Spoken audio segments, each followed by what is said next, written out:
তত্ত্বাবধায়ক আমরা বুঝি না, এখন পেয়ার পদ্ধতিতে নির্বাচন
নির্বাচন এই দাবি না মানা পর্যন্ত আমরা ইনশাআল্লাহ রাজপথে আছি যে আমরা পিয়ার পদ্ধতিতে নির্বাচন চাই। পিয়ার পদ্ধতিতে নির্বাচন না হলে আমরা মানব না, মানে নিব না। এই দেশের মানুষের মঙ্গলের জন্য পিয়ার নির্বাচন ছাড়া অন্য কোন পদ্ধতি মেনে নেওয়া যায় না।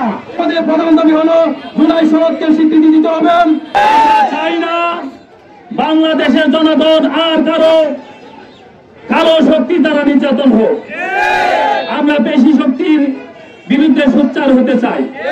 সংগ্রামী সাথে বন্ধুরা, আমরা পিয়ার চাই, এই জন্য চাই বিশ্বের যে কটি রাষ্ট্রে পিয়ার পদ্ধতি আছে কোন রাষ্ট্রে হাঙ্গামা নাই, দাঙ্গা নাই, দুর্নীতি নাই। আজকে আমরা বেরিয়েছি শুধু পিয়ার পদ্ধতির জন্য।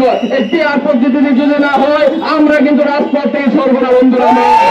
পিয়ারে নির্বাচন বুঝতে হবে, এই দেশের সন্ত্রাসকে দূর করতে হবে, এই দেশের চাঁদাবাজি বন্ধ করতে হবে।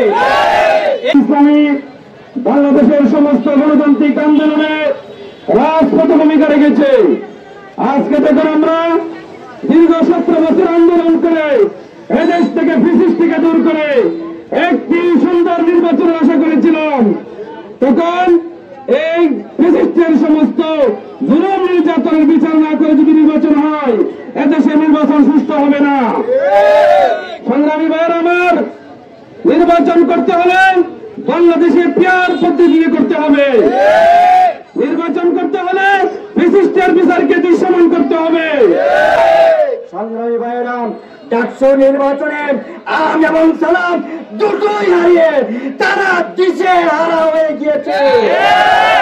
এখন পিয়ার বুঝে না। বন্ধুগণ, আমি বলতে চাই যারা পিয়ার বুঝে না তাদের রাজনীতি করার কোন অধিকার নেই।